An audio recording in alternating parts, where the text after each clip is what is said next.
Dialog khusus hanya di 95,3 Tegar Beriman FM. Ya, masih bersama 95,3 Tegar Beriman FM pagi siang hari ini ya. Di siang hari ini kenapa jadi pagi? Biasa belum pagi nih, siang jarang-jarang. Masih semangat kerja. Masih semangat kerja Bu ya, betul, amin. Masih bersama Baus dan juga Ibu apa tuh lupa Betty, lagi. Papa. Betty aja ya. Ya, Betty aja Pak. Betty aja ya. Ya. Kalau pengennya sepanjang gitu, tapi Betty aja. Ya, di program dialog khusus ya dari BPJS Kabupaten Bogor. Sekali lagi untuk mendengar dimanapun berada yang mau bertanya silahkan ya, boleh bisa bertanya ke 0811-989-6683 ya. Pantun heula ya, pantun kieu dia di pertanyaan kedua. Ibu ada pantun Bu? Belum ada. Nanti mah mantun Bu. Mapai jalan satapak ka Cisarua. Reureuh heula nginum bajigur. Cakep. Hayu melek JKN jeung BPJS Kesehatan supaya hirup cager jeung makmur. Keren. Keprok atuh. Ai keren mah. Iya, sahabat 95 di manapun Anda berada saat ini tengah bergabung, kita lanjut kebersamaan kita ke pertanyaan-pertanyaan berikutnya ya Bu ya. Baik Bu, berapa lama waktu yang dibutuhkan untuk proses perubahan segmen peserta ya, yang pertama dan dua, apakah peserta yang alih segmen dikenakan masa tunggu layanan atau bisa langsung aktif Bu? Enggak Bu. Baik, kalau pengurusan administrasi pada prinsipnya hari itu diajukan, hari itu juga bisa diselesaikan Pak. Maksimal adalah 1x24 jam untuk antisipasi apabila saat pengurusan tersebut kondisi aplikasi sedang maintenance gitu. Jadi paling lama 1x24 jam.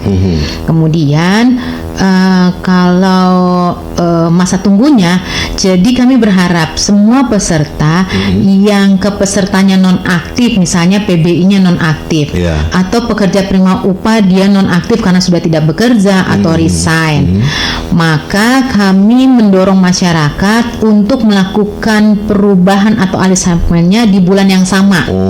Jadi misalnya Pak Uus non-aktif per 1 Oktober 2025. Kemudian Pak Uus di bulan Oktober ini sampai akhir bulan melakukan pengalihan, maka pesertanya bisa langsung bayar dan aktif Pak.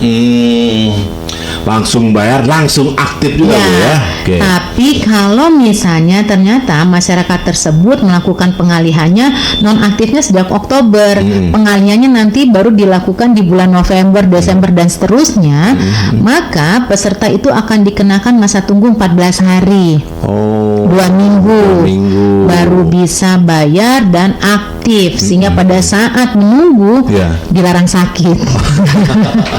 Ya, oleh karena itu ya, karena pada saat menunggu 14 hari ini peserta itu belum melakukan aktivitas pembayaran Pak. Jadi kepesertaan untuk sementara masih kondisinya penangguhan. Jadi istilahnya kata ininya mah bayar heula baru bisa berobat gitu Bu.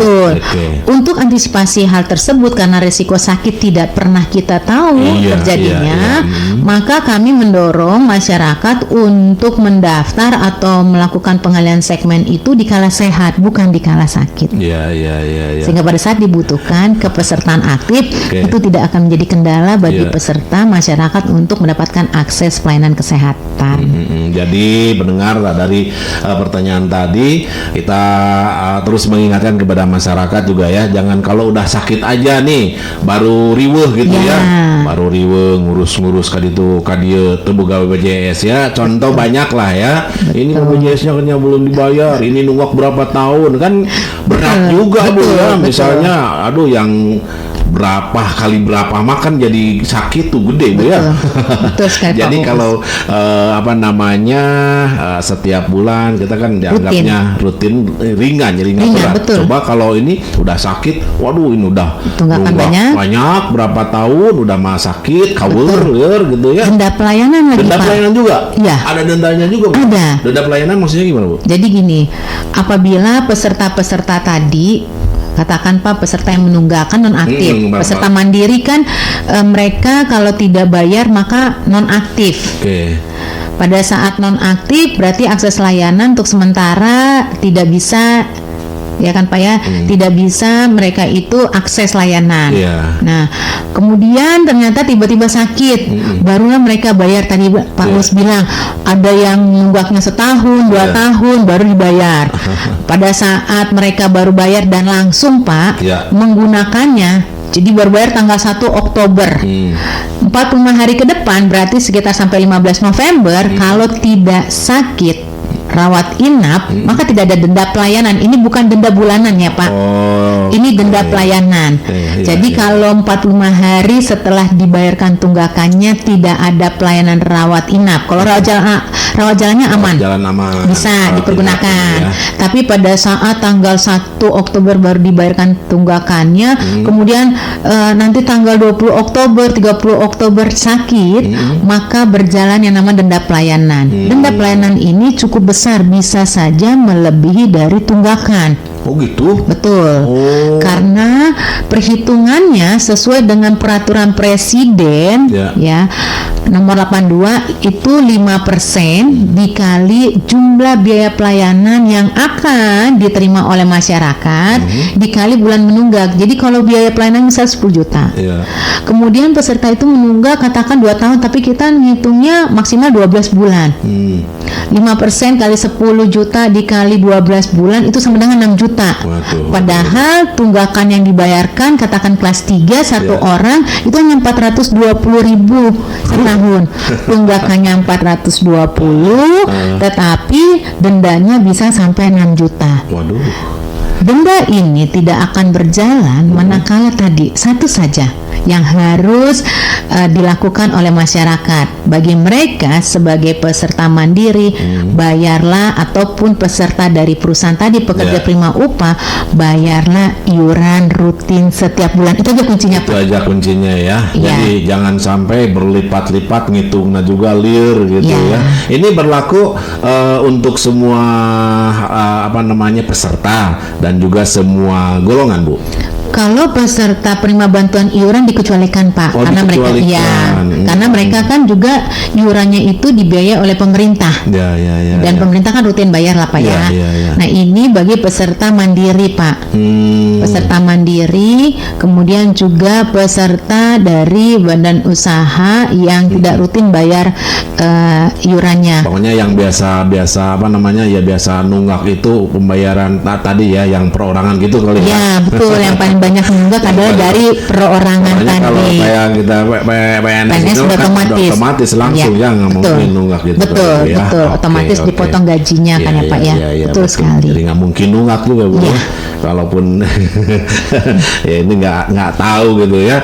Tapi belum ada pernah kejadian misalnya satu pegawai di instansi BPJS-nya nggak bayar, belum ada Bu. Belum ya. Karena berarti kan otomatis kan otomatis. Ya kan bisa aja nih orang ini nggak pernah dibayarin atau lupa atau gimana gitu dengan sistemnya, belum pernah Bu ya. Oke, kalau gitu. Kalau pekerja penyelenggara negara karena mereka itu kan memang sudah langsung disetorkan ya Pak gaji potongannya kan langsung ke KKPN. Betul. Bisa aja ada yang lupa motong mungkin bendaharanya. Belum pernah Bu ya. Jadi ini hanya peringatan kepada para peserta yang memang mandiri ya, peserta mandiri yang bayar iurannya sendiri. Oke. Jadi jangan sampai nunggak dan jangan sampai ya tadi tunggakannya besar, belum lagi terhitungan masa dendanya gitu ya. berat pokoknya. Baik, berikutnya Bu, apakah tunggakan dari segmen sebelumnya tetap harus dilunasi sebelum berpindah segmen, dan juga apakah hak manfaat pelayanan tetap sama setelah peserta berpindah segmen Bu? Mangga silakan. Ya, jadi di dalam program JKN ini memang artinya kita juga berusaha melakukan atau memberikan kemudahan-kemudahan kepada peserta. Pada saat peserta mandiri tersebut misalnya Pak menunggak, peserta mandiri tersebut menunggak, kemudian ternyata mereka menjadi pekerja. Ya, dia menunggak awalnya, tapi kemudian dia diterima sebagai PNS, dia diterima sebagai pegawai di suatu perusahaan. Apakah dia harus melunasi tunggakan terlebih dahulu? Harapan kami sih harusnya dia selesaikan dulu. tunggakan-tunggakannya baru Untuk dialihkan. semasa dia kerja di itu ya. Semasa dia menjadi peserta mandiri, ya, kerja di kemudian dia harian itu bekerja, tadi. ya tadinya dia pekerja harian, kemudian diterima Pak, jadi peserta pekerjaan prima upah. Ya. Nah pada saat dia dialihkan, kemudian tapi tunggakannya masih ada, boleh nggak dialihkan? Boleh nggak dipindahkan ke segmen pekerja prima upah? Boleh Pak. Boleh. Ya kalau harapan dari kami sebenarnya supaya mereka itu menyelesaikan semua administrasi sebelum dialihkan, dilunasi dulu baru dialihkan, kan gitu ya Pak ya harapannya. Tapi di dalam ketentuan program JKN ini peserta-peserta yang menunggak boleh dialihkan segmennya walaupun dia menunggak. Begitu juga dengan peserta menunggak dialih segmen menjadi PBI Pak, yang tadinya dia bayar sendiri kemudian dibayar oleh negara. Tunggakannya tetap melekat menjadi kewajiban dari masyarakat atau peserta tersebut. Jadi tidak ada saat ini penghapusan. Mau angus. Tetap walaupun dia tadinya mandiri, dia alih itu ya, pesertanya nggak angus gitu aja karena dia udah alih, tetap harus dibayar. Jadi tetap harus dibayar. Nah hanya ada kemudahan yang diberikan oleh pemerintah. Ada kemudahannya. Betul Pak. Jadi pada saat peserta misalnya mandiri tadi yang menunggak dipindahkan menjadi PBI, peserta itu sebenarnya boleh melakukan cicilan pelunasannya Pak. Cicilan tunggakannya dicicil maksimal 36 kali. 36 kali ya. 36 kali kalau kami hitung Pak. 3 tahun gitu ya. Ya, rata-rata sebenarnya masyarakat itu kita ambil kan kebanyakan kelas 3 Pak. Jadi family size-nya 3 orang. Jadi sebenarnya masyarakat itu untuk mencicil tadi sebanyak sekitar 80.000 sebulan Pak. Kalau dia 36 kali. Kalau dia memang dia hitungannya kelas 3 Pak. Kelas 3 menunggak selama 2 tahun Pak. Kemudian dia keluarganya ada suami istri dengan anaknya, sekitar tunggakan 2,7 juta dan keluarga tersebut mereka bisa mencicil selama 36 bulan sekitar 80.000. Artinya menabunglah 3.000 rupiah per hari, terkumpul deh tuh Pak 90.000 bisa melakukan cicilan. Karena kalau peserta tersebut tidak melakukan cicilan, yang dikhawatirkan pada saat kepesertanya dinonaktifkan, kan PBI ini bukan sumber hidup. PBI ini kan juga akan dilakukan evaluasi apakah mereka masih layak atau tidak. Kalau mereka sebenarnya ditemukan sudah bekerja dan sudah tidak layak di PBI, maka akan dinonaktifkan. Pada saat dinonaktifkan kepesertaannya, peserta beralih menjadi peserta mandiri, kemudian dia sakit, nanti jalan lagi dendanya tadi. Tuh. Jadi pada saat kita dialihkan segmen Pak, tunggakannya masih menjadi kewajiban, tapi dia bisa mendapatkan layanan. Kan pesertanya aktif.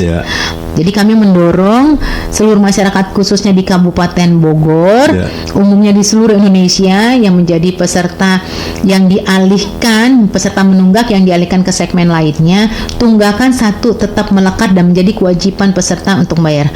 2, kami berharap peserta melakukan yang namanya rehab, program cicilan yang Bapak Ibu bisa lakukan di dalam aplikasi mobile JKN. Pengalihan kepesertaan itu tunggakannya bisa dibayarkan untuk 36 bulan, kecuali tunggakan peserta mandiri kemudian dia tetap menjadi mandiri Pak. Tidak dialihkan, tetap mandiri maksimal 12 kali kalau tunggakannya 24 bulan. Dialog khusus hanya di 95,3 Tegar Beriman FM.